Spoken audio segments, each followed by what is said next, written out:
is. Oh, Big Bob, Big Bob. By the way, I better give my phone number out because I keep getting cut off here. 213-713-8954. 8954 green at att.net. And Mr. Bob at BobBob8954 on the YouTube. No, on the Twitter, I think. And see how long I've been gone? I don't even remember my call letters here. And of course, you're watching Bob's Daily Devo, which I'm kind of been thinking. I turned it more into a Bob's Daily Diary here. I'm just basically giving you the whole 9 yards of what's happening. So I went out yesterday to Rancho because there was a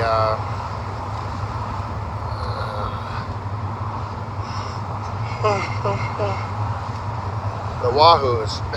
Wahoos are basically left Los Angeles, which is sad because they give us these coupons to go to Wahoo's, and then there's not a Wahoo's within 30 miles.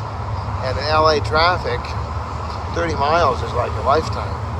So, but I was out there in Rancho, and the first time I ever seen this, I was at the Wahoo's in Rancho Cucamonga. I think it's on 4th Street.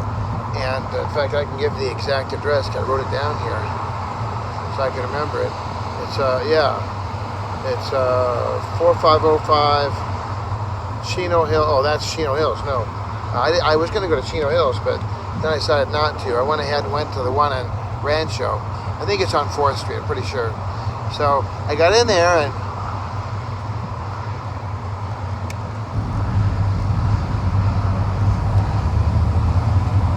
it was people. There was people in there. I mean, it was packed. There was a line. There was a line that you could not believe. The line, it went out the door practically. It was like, wow, what happened? I mean, the Wahoo's on Lake Avenue, it was fine, but I don't remember any big lines. This one, I mean, they had a line. So I got two of my little coupon meals, and I figured I'm not going to be out there again, and should have taken one to go. I tried to eat them both up, but I should have just packed the one to go. So that's what I'll do next time. I'll just tell them to make it to go. That'll fix their wagons. By the way, I found out what's happening with our freeway system here. Whenever there's a bridge, the carpool lane, the carpool lane suddenly disappears. The double yellow line disappears. And there appears either nothing or a thick white line. And that's because the federal government is requiring the state highways to have this new standard. I guess they're getting rid of double yellow and they're going to go with double white because of the fact that it shows that that's not the edge of the highway. The only gold line that's left is on the edge of the highway. They don't want any gold lines in the highway because that makes people think that it's the edge of the road. There's no road after that. And that's kind of the safety measure, I think, what they're doing. These people are, we're going to put the brakes on here. Watch this. They're absolutely just fanatically chasing down the block of the engine of the car ahead of me. And here, look, see? It's every bridge, there's no lines. When they repaint, they're just not repainting that. Because the federal government, they haven't gotten to painting all the white lines on that they want to paint on. But that's what the federal government wants. They don't want to, I guess that eventually they're going to get rid of these white lines and make them all double white lines, and then make the double white lines thicker than normal. So that was kind of crazy. These people jump ahead of me and they get all excited, then they take off to the other lane. I don't know how people are driving. I just stick in the fast lane. That's right. In the fast lane. I'm just here in the fast lane. I'm in the fast lane. Yeah. I'm in the fast lane. Oh, baby, I'm in the fast lane. I just stick in the fast lane, unless I'm passing somebody. But in LA traffic, look at this, look. I mean, there goes a Yahoo. Look at him go. Look at him, watch the brakes. See, I mean, who does that? What kind of brain cells does that person have to think that, he's putting his brakes on again. He gets closer and closer and closer, and then more and more brakes. And what are you doing? What a maroon is I think it was Bugs Bunny used to say. What a maroon. I mean, you gotta just wonder what's going to that guy's brain cells. Because here I am. I'm gonna pass him right now. Watch. Here I go. Yeah. Hi, buddy. Hi. Oh, it's a little lady there. Not that makes any difference, but she's just not thinking. People just drive. It's like what are they walking? You know, The Walking Dead, that show, and then all those zombie people will be walking around and they have no brains, but they know that you're there, and somehow they want to chase you down and get you. That's how people drive. No thought whatsoever to any kind of logical. There's another guy. He's I'm passing nice and easy. I don't know what these people are thinking. They think they gotta gun it and brake and gun and brake. Gee, Ma, wonder why our gas bill and our brake expenses have gone up. Well, how about you don't jet off into somebody's rear end just to take it nice and easy. Kind of just go with the flow, Just take it easy. And keep your mouth shut. People are just talking way too much. Like they're eating corn with their verbiage. You gotta just learn to just chill. Just be still. Know that I'm God. I try not to say anything unless it's necessary. I get in trouble sometimes because if I don't say something and then Mama decides, no, you didn't tell me and that's a lie. And I'm like, really? I didn't tell you? I wasn't hiding anything. I just didn't tell you yet. I'm not a big talker. Even though it seems like I'm a talker, I definitely like to have fun. I definitely like to joke around. I'm definitely quick with the quick quip or quip or quote. If you want to know a random fact, I generally have it. If you're stuck with your words, I generally have the word for the day. I generally know, oh yeah, that was the Moody Blues, 72, yeah. Oh yeah, that was Chuck Berry, huh? Okay, good. Yeah, John F. Kennedy, he said that back in the inaugural speech. I seem to know pretty much what's going on. I mean, it's pretty cool. So it's pretty awesome, really. And it makes me think that I've got like a photographic memory, which I believe at this point that I kind of do. I never saw myself as really much of a smart guy. I always thought I was kind of a, because my mother, of course, taught me that. When you cover somebody's soul with so much garbage and you torture them and you convince them, but God has come through. God has come through. Did I mention the Lord has come through? I've got a wife now that, somebody can call me fat and ugly. He's fat. He's ugly. He's ugly. He's fat. He's fat and ugly. F you. I wasn't swearing, no, Ma. I was just talking about fat and ugly. Then you just sit back and you go, really? All of this is fat and ugly? I mean, I don't think so. There we go. Now there goes a guy. Nice, graceful cross over there. Very nice job. I'm going to go over this way because I'm going to get off. So we're just doing the little dance here. It worked out great. He went over that way. I went over this way. I'm still going to pass him. I'm still going to pass the little white GX 460 from Lexus. Yeah, I'm going to pass him here. He's going to be sorry he messed with old Mr. Bob. Yep, license plate 8JK. Yeah, there he is. He's Some old grandpa character. Nice old man. Nice old man. He's just a nice little fella. Just a little old fella. Alrighty. You know, you can make comments on the video if you want to, rather than just like a old boiling pot of water, the pressure cooker. They used to call it the pressure cooker.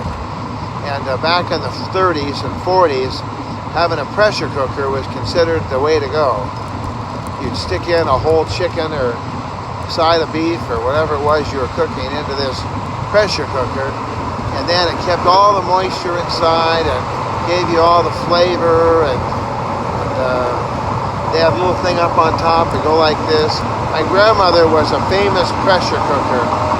Grandma in Arcadia, the older one, old grandma from Arcadia, we're almost done here with this big truck. She would use a pressure cooker, I remember. And it was like something, boy, I'll tell you, really something. Here we are, Baldwin Avenue, that's what we want. I'm going to go down and get those pictures, and I'm going to head off to the next stop. And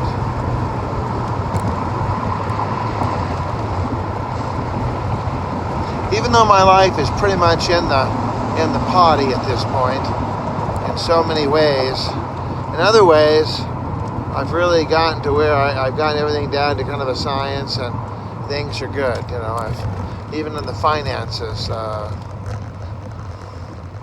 got everything in order, and I use this Citibank Costco card. I joined Costco because Mr. Bloom, actually, he wanted to get something from Costco, but he forgot his card, and we didn't want to drive all the way back, so I decided, I said, you know what, I'll just join Costco, and then I can always turn my membership in. But I joined, I thought, this is not bad, you know. So I went ahead and I did it kind of for Mr. Bloom, and then turned out that I liked it, so I kept it. How about that? That'll fix your wagon. And so then I got the Costco card because they said, go sign up. Go sign up, young man.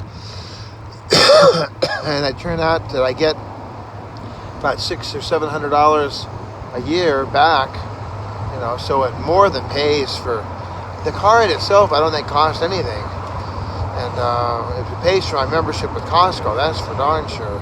You're darn tootin', as they say, huh? Poor Santa Anita over here. I'm going down Santa Anita.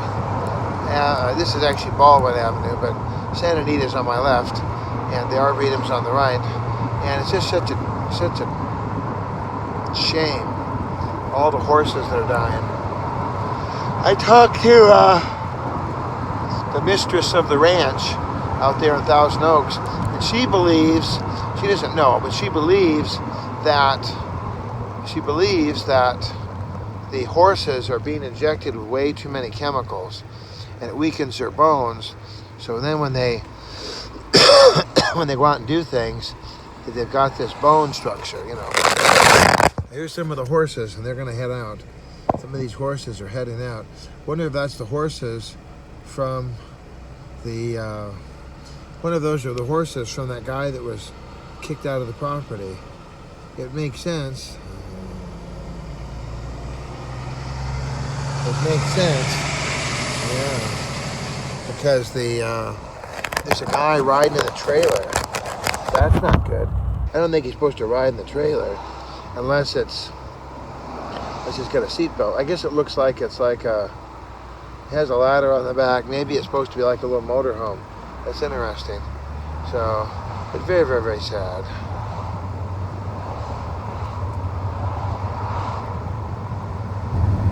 Alright, well, I'm going to run. I got to get into the store and go get the pictures, and then head off to the backup center and get that done. And so I love you, though, and God loves you, and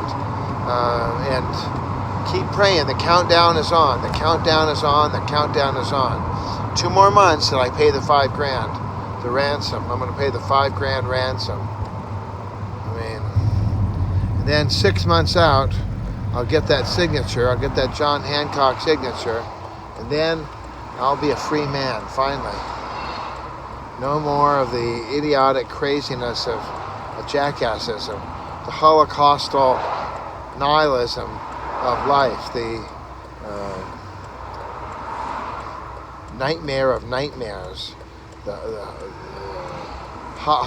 hobby and nightmare, Hobbes nightmare. Jordan B. Peterson talks about that. Just where everyone's warring against everyone else. I mean, it's just so crazy. So then I'll be able to just focus. I'm going to turn my back on all this past. I'm going to march forward. I'm going to get a hold of my baby girl, my firstborn, and get a hold of her and give her book. I'm waiting for about 30. It's probably be about 31 or 32 years since I had this book written. So give her book and get back and do all my activities and all of my clubs that I don't have that many. You know, I guess basically just be able to go and be part of the family of God, and it's going to be amazing to be able to go home and be part of the worship team and greeters and go to the potluck dinners and work the tables and just do anything I want to do. Basically, go to camp and cook dinner and get my kids to go to the camp. That'd be cool, and my kids could go to my aunt's Teta's camp and enjoy camp, and I could be there with them and just supporting them and loving them. It's going to be awesome. So life is coming back very, very quickly. You can believe it. You better watch out, because I'll be back. And all those liars and haters and condemners and the people that have hit the dust, and a lot of them have hit the dust, and I'm still standing. Play that song. You can't play it here, of course, because I don't want to be off of the thing. But the Hobbesian nightmare. That's the one that Jordan B. is always talking about. The Hobbesian nightmare. So the thing is that'll all be over, and I'll be able to just live my life in peace and freedom, enjoy. My wife and I will raise our children, and I'm going to take care of all my kids. And I'm going to see my big guy today, my only son, my only begotten son. And kind of makes sense. What Jordan was talking about. Jordan talks about how most birds are female. Most children that are born are female. And that's just historically. Having a male child is not a given. It's sort of an exception. So, all right, I love you. I'll talk to you soon. This old Big Bob. Bye-bye. Love you. Remember, make comments down below and subscribe. Ring the bell. Do everything. Yay.